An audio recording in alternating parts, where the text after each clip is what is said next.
In this video, I'm going to talk about Defect's 18 different common cards and primarily discuss how these cards impact the Defect's starting deck, whether they're a good addition to your early game deck in Act 1 specifically, as well as a good upgrade. Hopefully this video helps you get a grasp of some of the basic deck building behind the Defect, and if you like it, please drop me a like below the vid and comment with what your favorite Defect common to pick up on floor 1 is.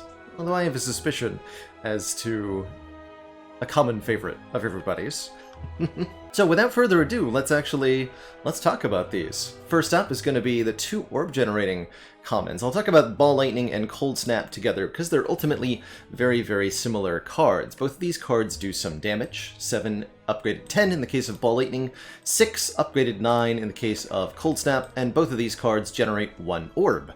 A Lightning Orb for Ball Lightning and a Frost Orb for Cold Snap. And each of these cards is, I think, an excellent early game Defect kind of foundation. They both provide front-loaded damage to a target of your choice, and they both fill up your orb slots, which is something that I think Defect really wants to be doing in the early game. So I think Ball Lightning and Cold Snap are both excellent floor 1 picks. You know, pick whichever one you see. If they're both offered, then choose your favorite. It's really not a huge difference one way or the other, because both are increasing your numerical value by a lot. The Ball Lightning does do 1 more damage, but that's not a huge note in its favor.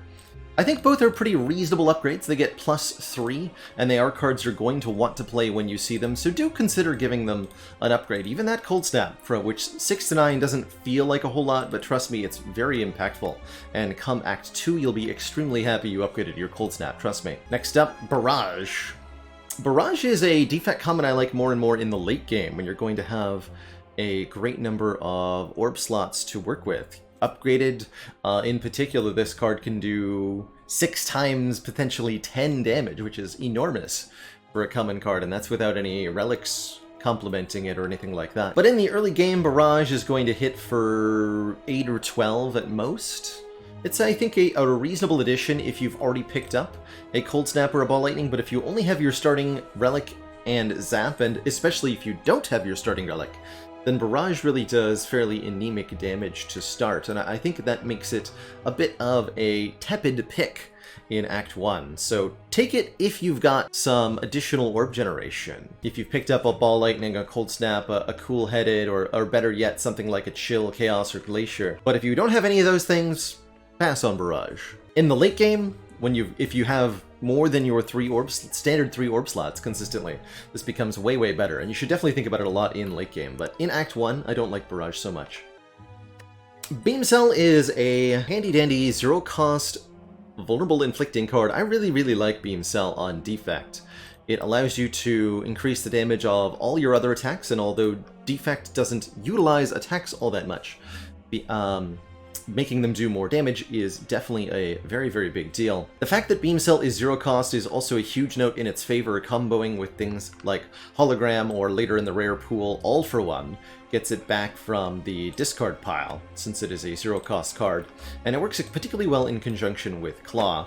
I tend to very much like Act 1 Beamcells, as it really helps you get the required damage in order to deal with threats like the Gremlin Knob or the hard pool fights of Act 1 without increasing your energy cost burden. The upgrade is also quite important, that additional turn of Vulnerable. If you're able to get this out of your discard pile frequently enough, you can sneak by without the upgrade, but my general opinion of Beamcell is take it and upgrade it in Act 1 to get a solid increase to your physical damage. Charge Battery is another Act 1 favorite of mine. Really efficient block, 7 block for 1 energy, which is better than your defense, and the energy refund on the next turn is super helpful in a variety of situations, making this a favorite of mine for Snack OI and Pyramid and just regular style runs all alike. Anytime you need more block, and the Defect has quite a few very good block cards in their pool, a couple great ones in the common pool too. We'll be looking at Leap in a minute. And numerically, this is pretty good. The upgraded version is 10 block, and if you're relying on it as a major block source, do consider giving it an upgrade, but oftentimes I think you'll prefer to upgrade your attacks. But definitely pick 1 or even 2 charge batteries in Act 1, and you're going to have a good time blocking, particularly if Guardian is your Act boss. So a definite early game take. Claw Everybody loves it. Or loves to hate it, depending. Claw is a meme of sorts, but that doesn't mean it's not a good card. The small damage it provides for 0 cost is nice, but the real utility is that it scales up all other Claw cards. The problem with Claw is, of course, that the first Claw you take is not going to be very good, and there's no guarantee you'll see another one. Early in Act 1, I don't think Claw's 3 damage is all that helpful, especially when you compare to other cards like Beamcell or Go for the Eyes, which do 3 damage with an additional effect. And if you're not able to play this card multiple times, it's not going to do a whole lot for you. However, I think an early game Claw is genuinely very good if you have the ability to get it back with Hologram or Rebound, or if you have a relic that synergizes with it, a bonus strength from, say, Vajra, or one of the ninja relics, Shuriken, Kunai, or Ornamental Fan, that reward you for playing multiple attacks. These situations will make Claw excellent. Compile Driver, I find, falls into a same boat as Barrage does, in that this is one of Defect's common cards that is much, much better in the late game than it is in the early game. Compile Driver does pretty reasonable damage. It's not spectacular, but it is more than Cold Snap, and then gives you 1 card for each different type of orb. So if you've got just Frost orbs, you draw 1. Frost plus Lightning, you draw 2. 3 different orb types, Frost, Lightning, Plasma, or Darkness, and you'll draw 3, etc., etc. The later in the game you are, the more different orb types your deck has, and the more orb slots you have, the better the card draw effect of the Compile Driver becomes. And I really like it alongside cards like Rainbow, which gives you instant set up 3 different orb types to start crazy drawing with Compile Driver. 3 or 4 copies of this card in the late game can really fuel a deck, but I don't like it that much in the early game unless you've got at least 2 orb types to start. So one of my favorite ways to get started on a Defect run is to pick up either a Cool-Headed or a Cold Snap in one of my first picks, and from there, combined with the Lightning Orb of Zap or the Cracked Core, your Compile Driver is already ready to be 7 damage, draw 2, and that's just fine. So I like a Compile Driver more in the late game than in the early game. Just like Ball Lightning and Cold Snap, it's got a +3 damage upgrade, which is nice, but not spectacular. Oh yeah, actually, and going back to Claw for a second, Claw's upgrade is only +2 damage, and even though you're seeking to play the Claw multiple times, I don't think this upgrade is ever really very impactful. So my analysis of Claw is take only if it's got a bonus incentive for taking it, and don't upgrade it. Cool-Headed. This is another, I think, late game common. Gives you a Frost Orb immediately, which is a little bit of block, and that's nice, but the draw 1 or upgraded to draw 2 is not that useful in the early game when you're already probably able to spend all of your energy on the strengths and defense that are in your hand. Now, Cool-Headed gets a lot better if you have 0 cost cards to draw, Claw, Beamcell, Go for the Eyes, or anything like that, but right at the start, the 2 block per turn of that Frost Orb is not quite enough. You really need to be getting, 5 to 10 numerical value, whether that be block or damage, from your energy that you're spending in the early game in order to defeat the combats handily. And Cool-Headed doesn't provide that, but what it does provide is a way to scale your defense and your card draw at the same time, again, as part of a late game deck. Ideally upgraded Cool-Headeds, and then lots of cheap cards. Cool-Headeds and Claws are one of my favorite combinations to make in a deck. But you can draw into all sorts of discounted stuff, or use it as a simple little cycling engine to get through all the cards. Go for the Eyes I like almost as much as I like Beamcell. Go for the Eyes applies weak instead of vulnerable, but otherwise does the same damage. However, the weakness only applies if the enemy intends to attack, so they must have a red attack icon over their head with some damage value, and even if that damage value is 0, the Go for the Eyes will still apply Weaken. This card will also glow yellow in your hand if an enemy is attacking you, which is kind of helpful for Runic Dome. I think Go for the Eyes is a very solid early addition. The 0 cost damage, even though it's not very much damage, just doing a little bit of damage for 0 cost is genuinely helpful, and that Weaken will enable your defense to work a lot better throughout the whole game. I really like Go for the Eyes, especially with the upgrade. You do want the upgrade for that additional turn of weak, so that you can get multiple turns of utility, although I think this is less important than some other weakened cards on the upgrade, since, by definition, the enemy must be attacking on the turn you use this card in order for it to work at all. So 1 weak can be just fine, since it's guaranteed to get value that way. This is the only Defect card that applies weak. The only other way for them to get it is with the Potion, Weak Potion, or the Colorless Trip card.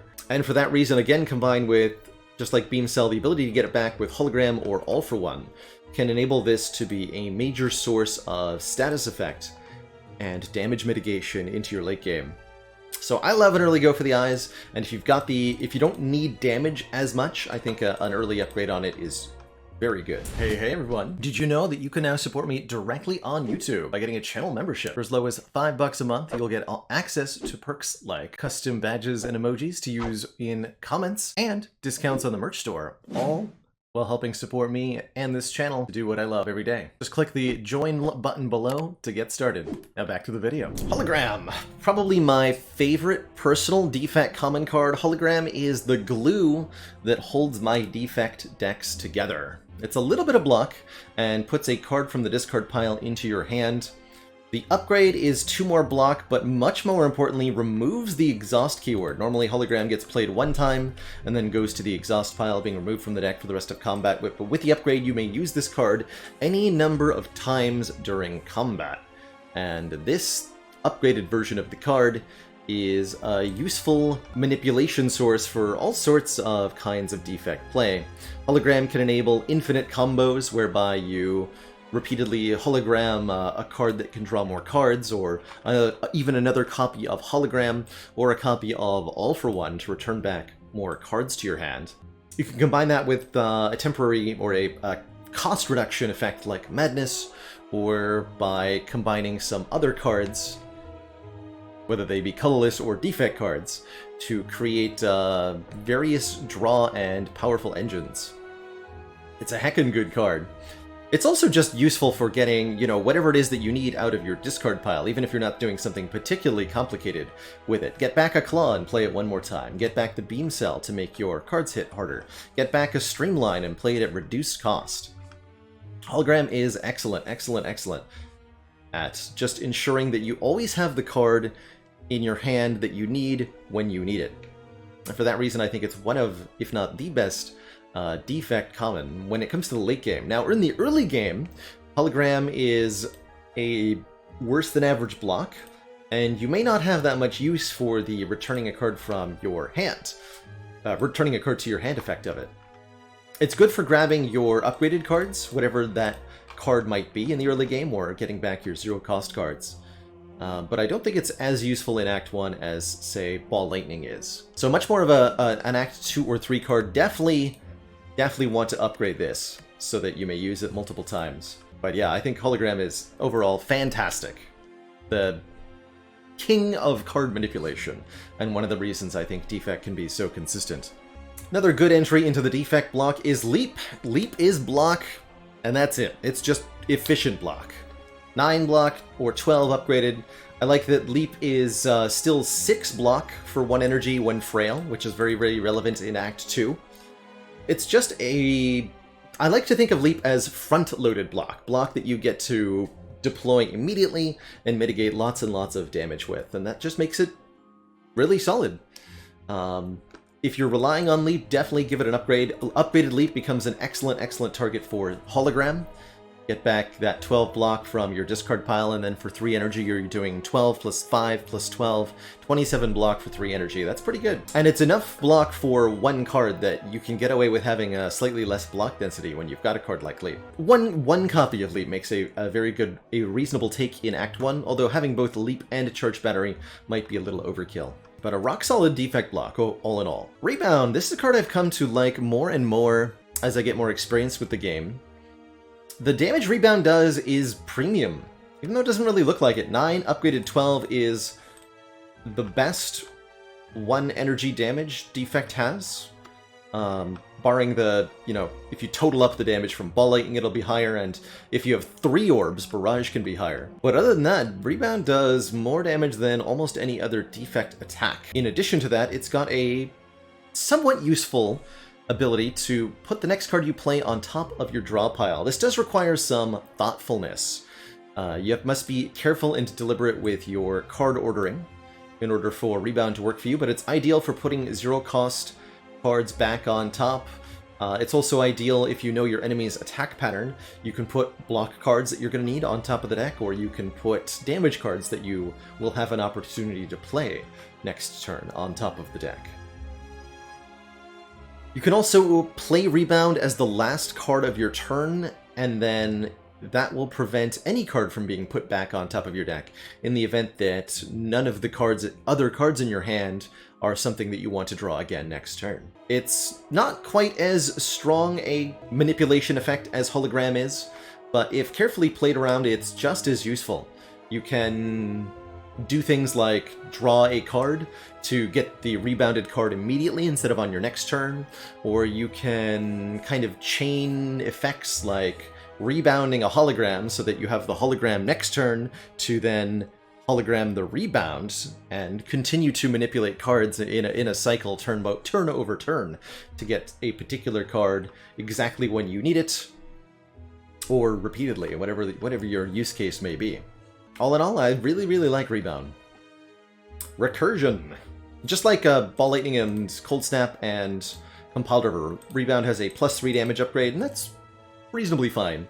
Because of its relatively high base damage, it does make a good upgrade if you're going to need a damage upgrade, but because it lets you manipulate other cards, you're probably better off upgrading those other cards.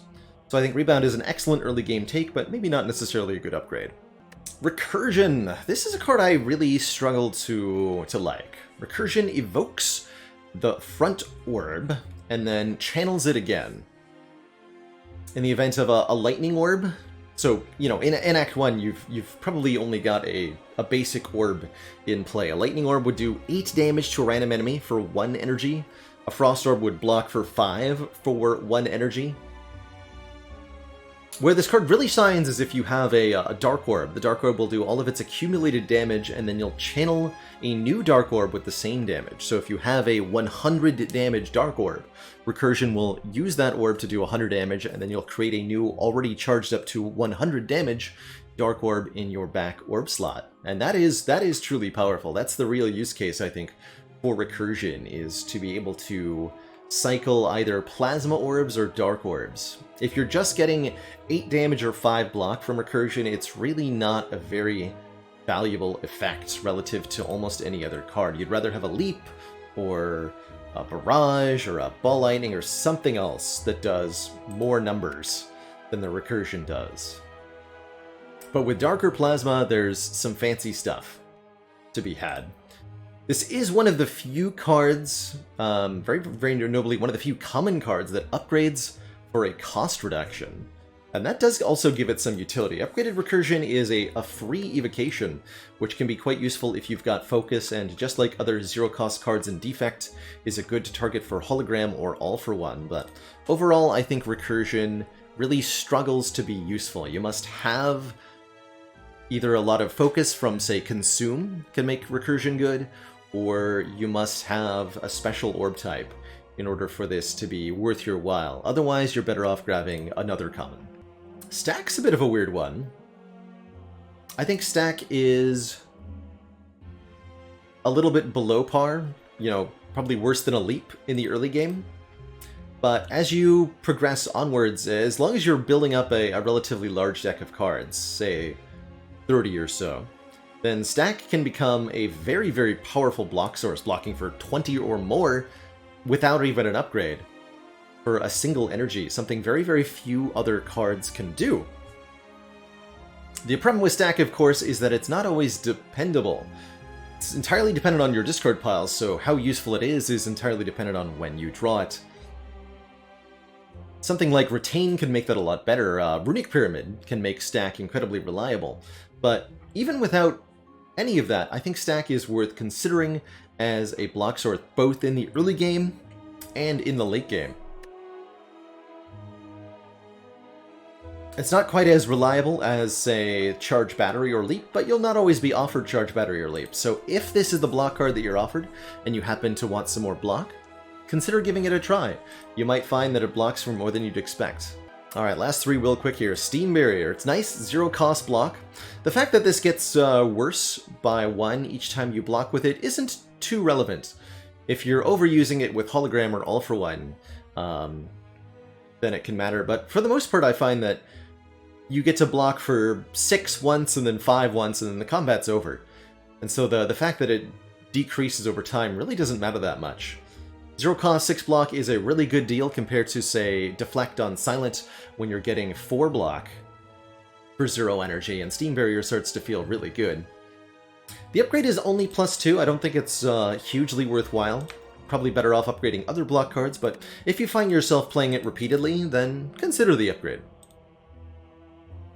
Streamline. Actually one of my favorite damage cards on the Defect. Of all the Defect commons, this does do the most damage. 15 damage for 2 energy, and with the notable gimmick that it gets cheaper each time you play it. So it's 2 cost the first time, then 1 cost, and then 3. And that's where both Hologram and Rebound come in. Just on its own, I think taking a Streamline is a great idea in your first few floors. It allows you to do enough damage to beat that first elite. This is an excellent card against both Lagavulin and Gremlin Nob, and pretty acceptable against the Sentries as well, with its high base targeted damage. The minus strength of Lagavulin doesn't hurt too much. It's a good attack for Nob, and it can pick off a sentry with 2 hits, especially upgraded, and you do want to upgrade Streamline if you're going to pick one. +5 is a big, juicy increase in the damage, and will ensure that this card is a relevant amount of damage. Now, you're probably going to prefer something like Sunder, which can do up to 32 damage for your big damage card on Defect, but Sunder is an uncommon and you're not guaranteed to see it, whereas Streamline is the old reliable. And if you can find a way to play this card multiple times, again, it's not that hard with Hologram or with Rebound, then you can get a lot of damage for very little energy investment out of this card, and that can be relevant all the way to the endgame. I have found that Streamline is one of the best cards for dealing with the Spire Spear and Spire Shield elites at the end of Act 4. Last but not least, Sweeping Beam. Sweeping Beam is probably Defect's worst area of effect damage card. 6 damage to all enemies, basically playing 1 strike against everybody in the combat. And it does draw a card to replace itself, which is quite nice. So I like this card a lot when I've got a surplus of energy, or a fairly low cost deck on average, so that I can be assured the draw 1 will be useful. Ultimately, the base damage provided by this card is not that good, but you can fix that by upgrading it. Sweeping Beam is very much a card that needs an upgrade. You do 3 more damage to all enemies, meaning the value of the upgrade is pretty enormous if you're hitting more than 1 foe in a combat. And this can also then be a card that's good to play over and over again with, say, Rebound or Hologram. With the upgrade, this becomes a useful source of damage against multi-enemy fights, especially in Act 2, like the Gremlin Leader or the 3 Slavers. Because it's low base damage, it does need a little bit more oomph, say a potion of strength or a relic boosting your strength or something, but getting the upgrade is a good start. I do think Sweeping Beam is worth taking. There's only a select few AoE cards in the Defect pool: Doom and Gloom, Electrodynamics, Hyper Beam. Some of these other options are a lot more preferable than a Sweeping Beam, but you may not be given them, and Sweeping Beam can get the job done. So I do think a Sweeping Beam is okay in the early game, and is definitely worth an upgrade. Thanks so much for watching. If you enjoyed that, again, please like the video below, and again, let me know which Defect common card is your favorite. Until next time, that's it for me. Ta-ta for now, everybody, and thank you so much for watching this video. Bye-bye. Hey everyone. Thanks so much for watching. Did you know that I'm live 5 days a week on Twitch? Come join us to watch me live, ask questions, or chill with the community. Click the link in the description below to follow and be notified when I'm live. And while you're down there, make like a sandwich and sub to this channel for more fresh Baylor content. Ta-ta for now.